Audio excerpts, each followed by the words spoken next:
siku zote ambao tunakutana mwanamichezo na mtazamaji wa TVE popote pale ulipo kwenye show kubwa ya namba 10. Hapa mara zote huwa tunakuwa na mijadala mikubwa ambayo tunaiweka kwenye maeneo 10 makubwa, ndiyo inatimiza show ya magwiji ya namba 10. Leo kubwa zaidi tutaitazama barua ama taarifa ambayo imetolewa na klabu ya Namungo kutoka kule mkoani Lindi kuhusiana na kumpendekeza rais ambaye kwa sasa yupo madarakani, Wallace Karia, kumpa nafasi nyingine tena ama kuwa na imani naye kuelekea katika uchaguzi mkuu wa shirikisho la kabumbu hapa nchini TFF. Barua hiyo inakuwa ni mwendelezo wa kile ambacho kimefanyika siku za hivi karibuni, kwa maana ya Disemba 21 kule mkoani Arusha katika mkutano wa TFF, ambapo rais wa klabu ya Young Africa Engineer Hersi Said sambamba na mwenyekiti wa klabu ya Simba Murtaza Mangungu, wao wote wakisema kuwa wana imani na Rais Karia, hivyo hawana haja ya kutokea mgombea mwingine ambaye anaweza kushindana naye. Huo ndio mjadala mkuu ambao tutautazama hapa. Je, huu ni muda sahihi wa hivi vote ambavyo vinazungumzwa, ama wangesubiri kwa muda mwafaka ufike ili demokrasia ichukue hatua yake, kwa maana katika nyanja la mpira wa miguu tukiwa wengi tunaamini kuna watu ambao huenda wana nafasi kubwa nao pia ya kugombea kwenye hiki ambacho tunakiamini. Kickoff namba 2 tutaitazama playoff ya NBA ambayo imeendelea kushika kasi kule nchini Marekani kwenye kanda mbili kubwa kunako mchezo huo. Kickoff namba 3 kama ambavyo unaona ni gazeti la Mwana Sport likipambwa picha sambamba na taarifa kubwa ambazo zimeshika nafasi. Taarifa kubwa ikiandikwa ni Fadu avujisha message za Orlando Shabalala naye kumekucha, huko anatoka yao anatua Keita leo katika UEFA Champions League, kwa maana ya ligi ya mabingwa barani Ulaya. Hakuna namna, ni PSG dhidi ya Arsenal, wakati upande wa nyuma ni Waarabu wa bipu kwa Fernandes wapigiwa. Ni taarifa ambayo inamhusu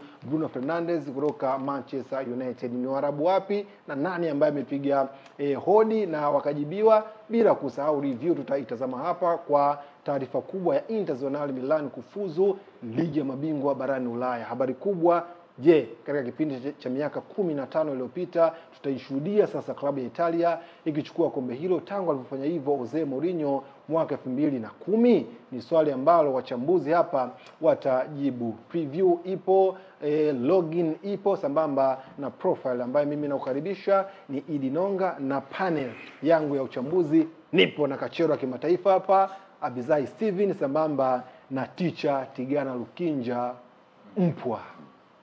Tuko vizuri ndugu zangu? Bana, mimi niko vizuri. Kwa sisi friends of Inter Milan. Tuko vizuri.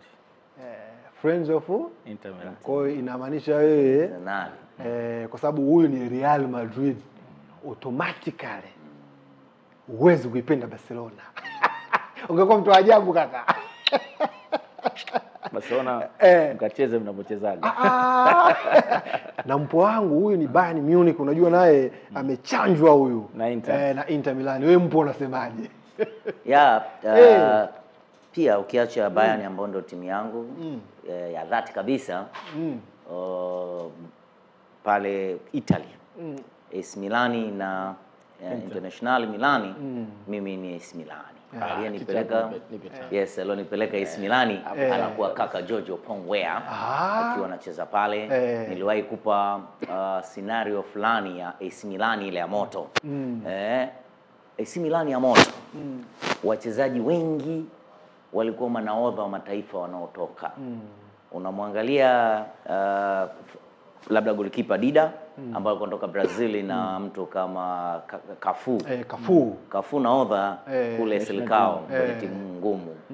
Unaangalia hapa ndani anacheza na Paul Cesar Maldini, nahodha Italy Paul Cesar Maldini. Pembeni anacheza mtu mmoja anaitwa Kaka Kalaze Georgia ambao sasa hivi ni meya kama sio waziri. Ni nahodha timu ya taifa. Unakwenda kumkuta kaka Giorgio Pongwea, unamkuta Liberia team C, unamkuta mtu mmoja alikuwa Ujerumani anaitwa Oliver Bierhoff, unamkuta Andrei Shevchenko Ukraine, Ukraine, unamkuta kakako mmoja anaitwa Bobani. Achana na Bobani sema huyu Bobani. Umenielewa? Sasa ile timu ya manahodha ndio ikanifanya mimi wapende. Lakini kuna kitu kingine kimeenda kuongezeka. Wale waliocheza AC Milani ile almost walikwenda kushika nafasi za kiserikali katika mataifa yao. George Opong, Liberia, President. Yes. Huyo kaka Kalaze kule alikuwa meya, waziri, unamkuta nani? Shevchenko. Manielewa, walikwenda kushika opportunity fulani kubwa nzito za kinchi sasa. Kwamba wamehudumu katika klabu, kwa pale huwa na element ya kuwapenda wale kwa maana kuwafuatilia. Lakini kilichofanyika kwa Inter Milan, bado ninawapongeza Inter Milan. Kwa Barcelona na Inter Milan, ningesimama na Inter Milan. Bwana, ndio vitu hivyo, mpo wangu kimpa nafasi ndio mambo yake. Kachero, mpo kwenye vitu hivi iko vizuri. Sasa twende kwenye mada mezani na tupande sasa kitandani kaka. Na wewe mtazamaji wa TVE na mwanamichezo popote pale ulipo, hii ni namba 10 na hapa kama unajiunga nasi tupo katika kick-off namba 1 na kubwa zaidi tunaitazama taarifa kubwa ambayo imetolewa na club ya Namungo kutoka kule mkoani Lindi. Hawa siku ya jana ukiwa ni usiku wa manane, usiku mzito, siku mkubwa, kama ulikuwa una bando ukiamka asubuhi unajiuliza taarifa kwa umma ya Namungo. Mimi ngajua wametimu kocha, najua Namungo. Nijua timu imeuzwa. Nikasema bwana kuna nini, mbona maelezo marefu? Kwenye kusoma bwana, kumbe wao wana Windows ama wanaendelea kumpendekeza Rais Wallace Karia aendelee kuwepo katika madaraka ya kuongoza mpira wetu wa nchi kwa maana ya pale TFF. Hii taarifa inakuwa na muendelezo wa kile ambacho amekifanya siku za hivi karibuni. Mwishoni kabisa mwa mwaka jana, viongozi wa klabu mbili kubwa na zenye maamuzi na zenye ushawishi mkubwa katika nchi, vilabu vya Simba na Yanga, Mangungu sambamba na Hersi Said, ambao wote hawa ni viongozi wa juu katika vilabu vyao. Sasa kubwa ambacho kimebua kaza kwako Kachero, watu wanasema sio muda wake huu, ilikuwa inahitajika ifanyike hivyo. Hasa hiki ambacho amekifanya Namungo ama taarifa ya Namungo, wakati sasa hivi kuna hii taarifa, kuna huu mjadala mkubwa wa Yanga na matokeo ya dabi ama TFF dhidi ya Yanga Afrika. Baadaye inabuka hii taarifa ya kumunga mkono Karia, mianya inaanza kufunguka. Wanahisi watu wana imani naye kwamba kama maelekezo yanatoka hivi watu ndio wanaanza, midali inaanza kuibuka hivyo. Tunaendaje, tunachambuaje? Mwenyekiti wa klabu ya Namungo, mwenyekiti Twaha, sioni kama kuna sehemu kavunja kanuni. Sawa sawa. Kama hajavunja kanuni, tunamshikaje kusema amekosea? Hakuna. Labda wanaokosoa wana shida na ujumbe ulioandikwa wa kumsifu Karia. Labda hawataki kuona nasifiwa. Kwa sababu zao ambazo unaziheshimu vile vile. Kila mtu ana uhuru wa kuamua anachotaka kukisifia au upande wa kwenda. Namungo wameongozwa na Karia kupitia bodi ya ligi. Kwa lolote ambalo wamelifanya, imefika hatua wameona warudishe nini? Tunasema appreciation post. Post ya kukubali kile ambacho amekifanya. Sijaona shida mimi binafsi. Sijaona shida as a person. Sijaona shida kama taasisi ambayo ni mjumbe wa TFF, kwa mjumbe wa TFF kufanya hivyo, sijaona shida. Mjumbe amini wa bodi ya ligi. Kwa sababu hakuna kanuni inayosema yule bwana akakosea. Kitendo cha Yanga kusema hawana imani na Wallace Karia, wao walikuwa na sababu au wao wana sababu. Sawa? Na wao walisema hawana imani na bodi ya ligi, wakimtaka mwenyekiti na CEO ajiuzuru.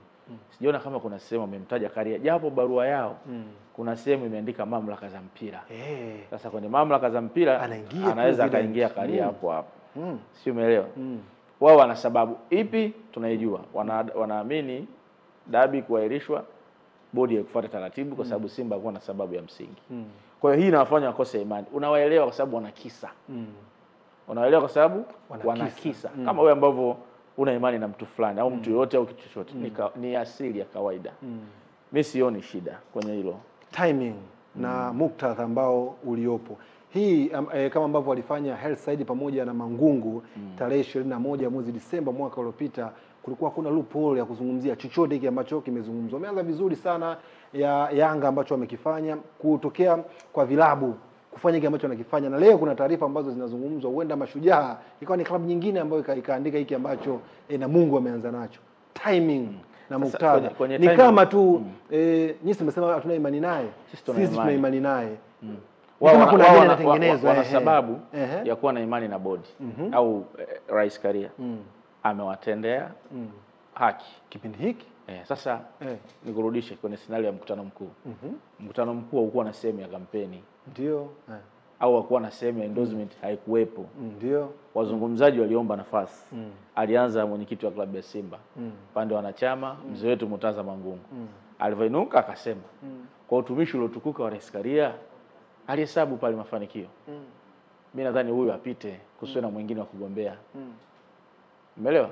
Tofauti na hii ya kumpongeza na kumkubali. Huku lugha inavuka. Asiwepo mwingine wa kugombea, awe huyu. Akainuka rais wa klabu ya Yanga, kaunga mkono. Kwa ule walifanya kampeni, unajua. Kwamba bana apite Karia bila kupingwa. Kwani kuna mwingine? Na ule ni mkutano mkuu. Sio, unaelewa?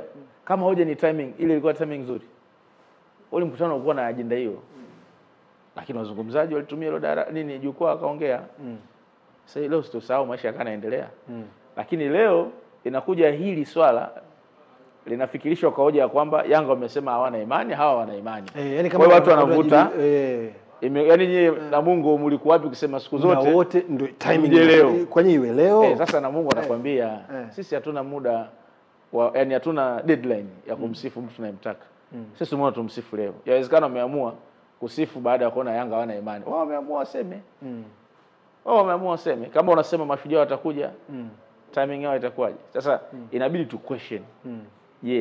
Kweli uongozi wa Rais Karia umefika hatua inaweza ikatosha klabu zisiwe na imani? Unagundua ni klabu moja. Na ni kwa nini? Kisa cha dabi. Kwa hiyo dabi labda ingechezwa au kusingekuwa na mvutano, Yanga asingekuwa na issue. Abisai, tutarudi kwako tumsikilize Mpwa Tigana Lukinja. Hapa kubwa zaidi, mtazamaji, wewe wana Matena mwanamichezo popote pale ulipo, ni mwendelezo wa barua ambao ameandika Namungo na kile ambacho kilitokea siku za nyuma. Ndio mjadala mkubwa kuhusiana na uongozi wa Karia na hiki ambacho Namungo wamekisema na baadhi pia viongozi wa klabu za Simba na Yanga. Mpwa, swali langu la msingi kwako ni muulize hapa Kachero, ni kama Mashujaa wataibuka leo na hiki ambacho Namungo amekifanya jana kwenye usiku mzito, usiku mkubwa kabisa wa giza totoro, usiku wa manane, kutakuwa na mwendelezo vilabu vingine. Je, inatupa uhakikisho ama uhakika wa sisi wa kuwa na wasiwasi kama anasafishwa rais kutokana na kile ambacho Yanga ameanza nacho? Hapana. Ndio. Sio kwamba anasafishwa. Ndio. Katika hali ya kawaida ya uongozi, hata kiongozi ukiwa bora vipi, huwezi kuwa na ukakosa dosari ndogo ndogo, kwa sababu binadamu ameumbiwa hivyo. Ukiangalia utawala wa Karia umefanya soka letu la ujumla lipige hatua. Kama dosari ndogo ndogo zinazo tokana na kamati au family ya football anayoiongoza kwa kupitia kwa mfano kamati ya bodi ambayo ndio moja kwa moja ilikuwa answerable kwenye swala la Yanga, ambayo yeye kwenye kumchafua ni kwa sababu baba wa familia. Zile ni organi zake. Lazima akizungumziwa kitu lazima hiki amguse kwa sababu ni baba wa familia. Sasa haina dhamira ya labda kumfuta makosa yaliyopo. Kama bodi imekosea, ni sehemu ya watoto wake kukosea. Lakini yeye mwenyewe yuko safi kwa kiwango gani? Ndio maana vilabu vinaibuka vinasema hapana. Ukirejea kosa hili moja au makosa mengine madogo madogo, hayafuti aiba yake ya kwamba ni kiongozi bora kwenye upande wa michezo tulompata kwenye nyakati hizi. Kwa hiyo ukifanya assessment yako utasimama kwenye ubora. Sasa nini kinakuja kutoka kwa Namungo, nini kinakuja kwa hao wengine ambao wana utayari wa kuandika labda barua zao au taarifa kwa umma, kuwa naona kwamba kwenye kumpoteza huyu mtu kwa makosa madogo ambayo yanarekebishika sio sahihi. Na tukirudi nyuma tukaangalia kama Young Africans na Simba walimwandozi kwenye mkutano, si ndivyo? Kwamba tunamuona ni kiongozi. Sawa, Mpwa, wakati unaendelea una asilimia ngapi kile ambacho alikizungumza rais wa klabu ya Yanga kama atakuwa na msimamo ule ule kama uliopita? Sasa hivi akiamshwa hapa anaweza kana ule msimamo ule ule? Kabla kumwangalia yeye unarudi kujiuliza yeye alizungumza kama nani? Kama kiongozi wa soka, ni kiongozi wa Yanga. Pana miezi mingapi kutoka pale? Kama mitatu hivi, mitatu minne. Inaweza ikawa mitano, kwa sababu tarehe 21 mwezi Desemba ile. Toka pale katika mazingira ya kawaida mmeharibikiwa mara ngapi kwa kupitia mtu aliyoko madarakani? Unaweza kukuta ni incident moja ya nani? Incident moja ya mechi ya tarehe 8. Ambayo kimsingi Simoni kama Karia ni mtendaji mhusika kwenye hizo lawama. Yes, na ndio maana tumesema kwamba anataka kuhukumiwa kwa kuwa ni baba wa familia ya mpira. Makosa ya kijumla. Ya kiujumla. Ya Sasa kama kiusimamizi. kama hawa walinyanyuka wakasema tuna Mwandozi huyu kupitia ubora wa kiutendaji wake, kwa nini leo waje wasimame na kusema hatufai? Time frame toka umemacknowledge kwamba huyu Tigana ni bora, kesho yake unakuja kwamba yes, unakuja kwamba sio bora. Umeassess vipi? Kwenye kuongoza kaongoza muda gani kabla uja acknowledge? Kaongoza zaidi ya miaka 5 nyuma. Umeacknowledge ufanisi, inakujeje ndani ya miezi 6 hii utafute dosari moja umuone hafai? Maybe kuna sababu nyingine za nje ya taaluma ya hii tunayohudumia. Nadhani mpo iko ambacho umekigusia mwisho kabisa, ambacho kuonekana kama hafai kutokana na ule ubora wake ambao umeufanya. Sababu tu hiki ambacho kimetokea ndicho labda kinawafanya vilabu vingine viibuke kwa sasa hivi. No. Mimi nakwambia hivi. Ndio. Yanga hawana shida na Karia. Yanga wameonyesha wana shida na bodi ya ligi. Umeelewa? Baada ya Yanga kupata ripoti ya CAS. Mzee Steven Mguto alinukuliwa akizungumza na moja ya kituo. Alisema alijua Yanga hata wakienda CAS watafeli. Watarudi. Mimi sijaisikia. Ila kwa mujibu wa ripoti ni kama aliongea kwa madaha hivi. Na kama mchezo umeisha. Ile inaelezwa imeanzisha hasira mpya kwa Yanga. Kumbe ndio hivi inavyochukuliwa au sio? Watu wameweka nongo nyingine. Sasa huyu sio Karia. Kama Yanga wanaamini wamevutana na mwenyekiti wa bodi, sio Karia. Umeelewa? Sio Karia. Labda kama Yanga wamefanya juhudi ya kumtafuta rais wa mpira, wamuelekeze bwana, sisi tuna changamoto 1, 2, 3 kupitia watu wako wa bodi. Tunaomba suluhu. Afu rais asionyeshe ushirikiano. Hapo ataingia kwenye kosa la kuendelea, la kukataa kutaka suluhu. Lakini kama watendaji wa kwanza ni bodi ilifanya maamuzi yake ambayo Yanga wameyaona ni tofauti, hapo sio ni Karia anaingia. Lakini Abisai, kupitia kwenye kituo chetu cha radio hapa EFM kwenye kipindi cha Game Plan, moja kwa moja tukitazama kipindi, nashakujua Karia, unajua mimi nilikuwepo na ulikuwepo na naikumbuka nukuu. Kumbuka. Kwa nini hatuhusishi hiyo na hiki ambacho kinaendelea kwa sasa? Yeye alisema hivi, kama issue ni kujiuzulu, hawa wanaosema viongozi wa bodi wajiuzulu, na wao wajitathmini, hawafai kujiuzulu hapo walipo. Kwa sababu tukitaka kuangalia kila kosa, basi kila mfanyakazi saizi anaweza sio ofisini kwa sababu tuna makosa. Sio umeelewa? Sio umeelewa hiyo kauli hadi mwisho? Nimeelewa. Kwa hiyo Yanga wakachukuliwa wamezodolewa kwamba kwa hiyo sisi tunaomba watu wajiuzulu, tunajibiwa na sisi tujiuzulu. Kwa kama tunashindana hivi. Sio umeelewa? Nakuelewa. Movement zikaanza. Press ya Manara, watu da wameongea Zanzibar, Mwanza, Dodoma, hatuchezi movement. Kikao na serikali kupitia waziri wa michezo Profesa Kabudi, wana Yanga baadhi wamevaa t-shirt ya hatuchezi. Sio umeelewa? Yote ni kuonesha hawana imani kama wanapodai. Sasa wameenda CAS. Wamerudishwa kwenye mamlaka za ndani. Maana yake inabidi ufanye kikao na usimuamini. Ufanye kikao na usimuamini. Wao wamesema hawana hiyo nia, ila nia yao tu ni kutocheza. Mimi nitoe mtazamo binafsi. Nitoe ujumbe wangu moja kwa moja kwa rais wa klabu ya Yanga. Binafsi tu. Rais wa Yanga aone ujumbe. Nimwambie hivi. Wana Yanga anaowaongoza. Hata ukiwaamsha asubuhi. Hata ukiwaamsha asubuhi. Wanaamini wana uwezo wa kuifunga Simba muda wowote. Wakiangalia ubora wa timu yao, wakiwaangalia Simba na wakiangalia rekodi wameifunga Simba mara 4 kwenye ligi. Umeelewa? Wanaamini hivyo. Yanga wakishikilia msimamo wa tuchezi, bodi imepanga tarehe, Simba akaenda kwenye mechi, taratibu za mechi zikaanza, afu Yanga asiyetokee, taratibu za mechi zikiendelea, Simba akipewa ushindi pale, maana yake kama asipopoteza mchezo mwingine, Simba anaenda kwenye ubingwa. Umeelewa? Kama asipo poteza, maana yake atamzidi Yanga kwa tofauti wa alama 4 au 3.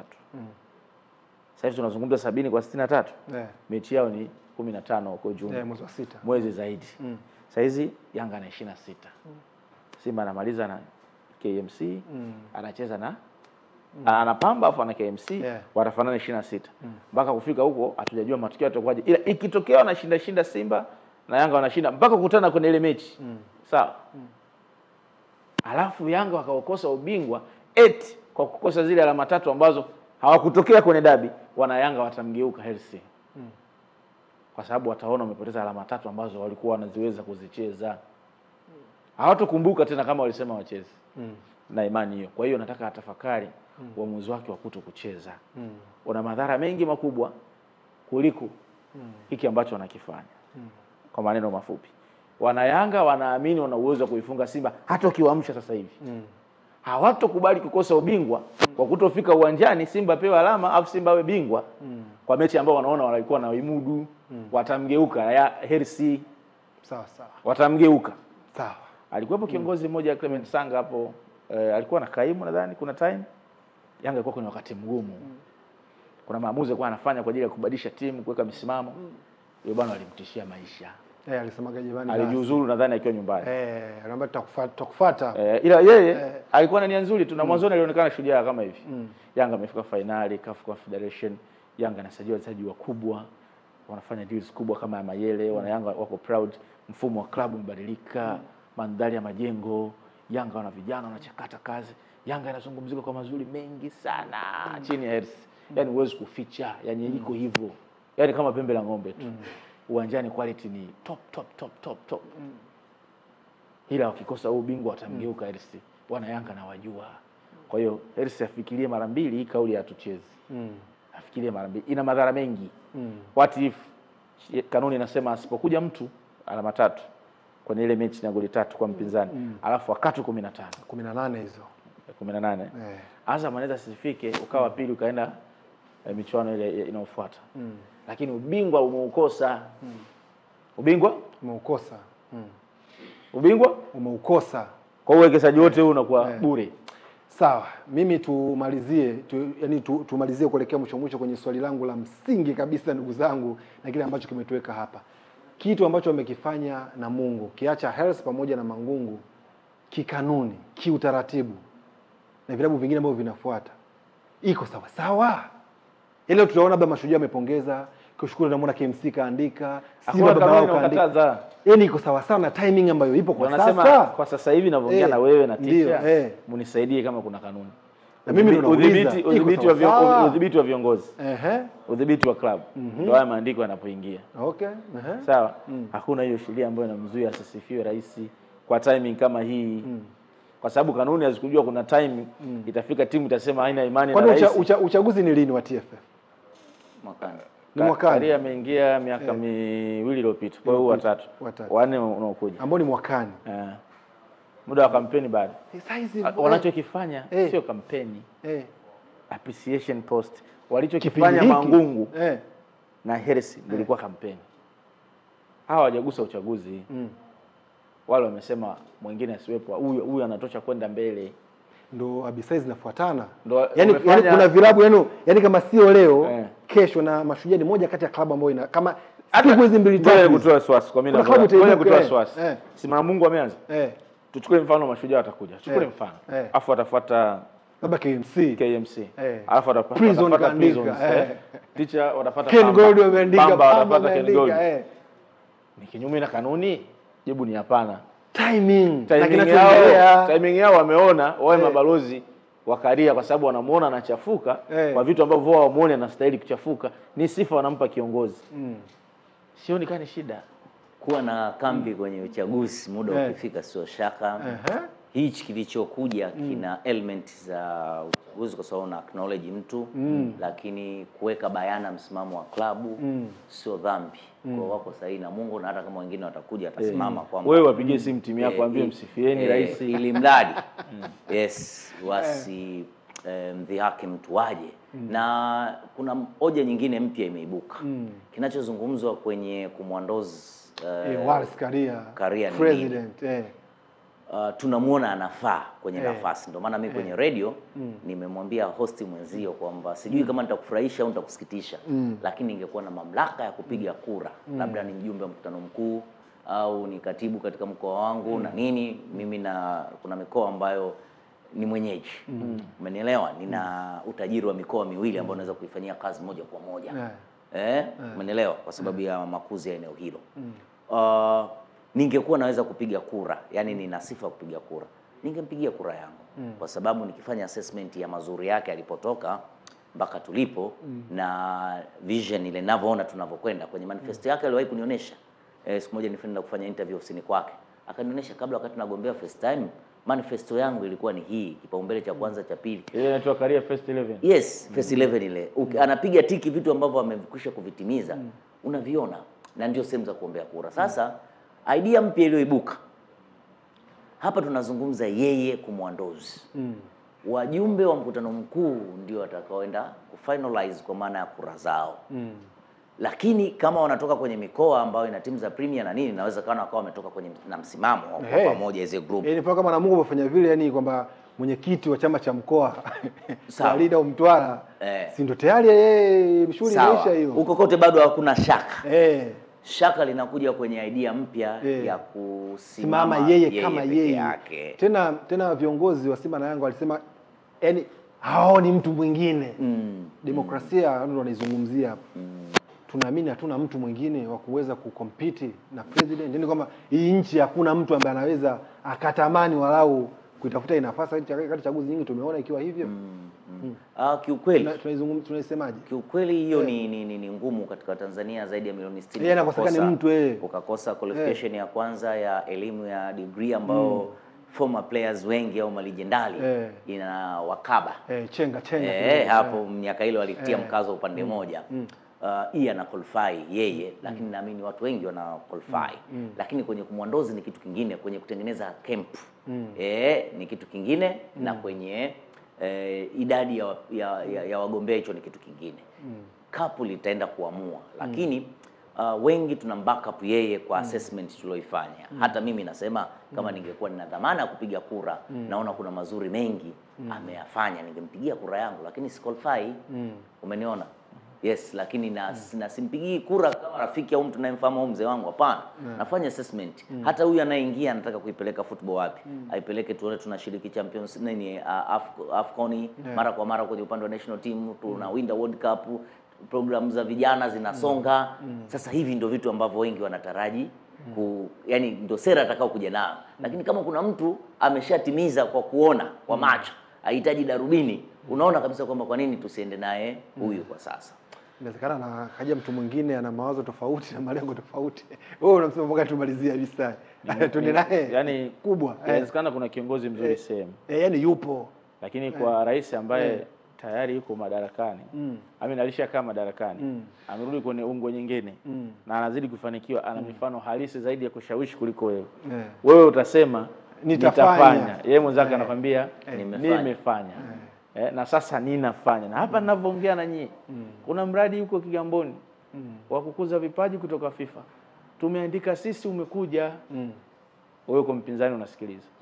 Na hapa tunavyoongea, kile kituo chetu cha kulea watoto Mnyanjani Tanga tayari kipo kwenye level ya nota 5.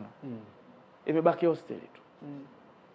Hivi leo tunavyozungumza, ligi yetu ni ya 4, tumeitoa sehemu ambayo haiko kwenye top 10 wala 15.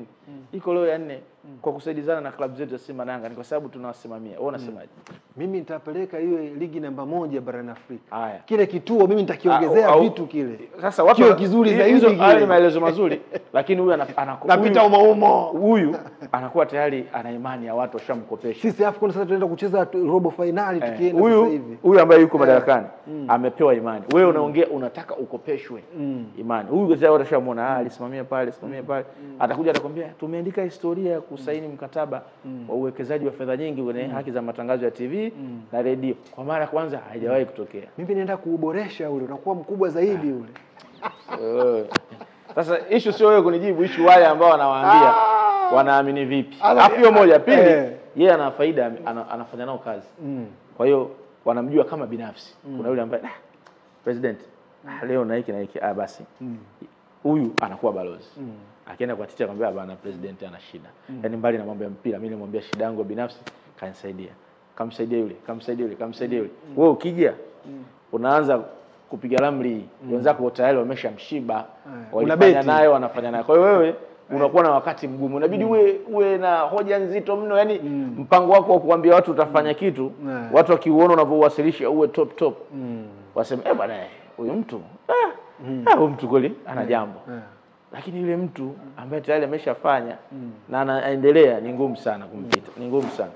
Ndio namna hiyo tunahitimisha kick off number 1. Kama wewe unajiunga nasi, habari kubwa mjadala mkubwa ambao tulikuwa nao ilikuwa ni taarifa ya club ya Namungo ambao walitoa jana usiku mkubwa kidogo kuhusiana na kupongeza kazi kuu ambayo amefanya rais ambaye kwa sasa bado yuko madarakani, Wallace Karia. Ndipo mjadala wetu ukaanzia hapo. Je, kuna haja ya yeye kusimama, yeye kama yeye, pasiwepo mgombea yoyote yule? Ndio ukawa mjadala mkubwa na mambo mengine mengi yakaibuka hapa, ikigusiwa issue ya Young Africa kuhusiana na kile ambacho kinaendelea na kuelekea mchezo wa dabi, watu tunacheza ama hatucheze. Nilikuwa na Abisai Steven Junior ama JR Kachero kimataifa kwenye Instagram sambamba na mitandao mingine ya kijamii kama X ambao zamani Twitter. Ukimtafuta kwa jina hilo unampata. Tigana TZ, mwalimu wa mpira, lakini andika Tigana TZ, andika mwalimu wa mpira hiyo haumpati. Mimi ni Idi Nonga _, naandika hivyo pia unanipata. Kick off number 2 ndiyo kituo kinachofuata.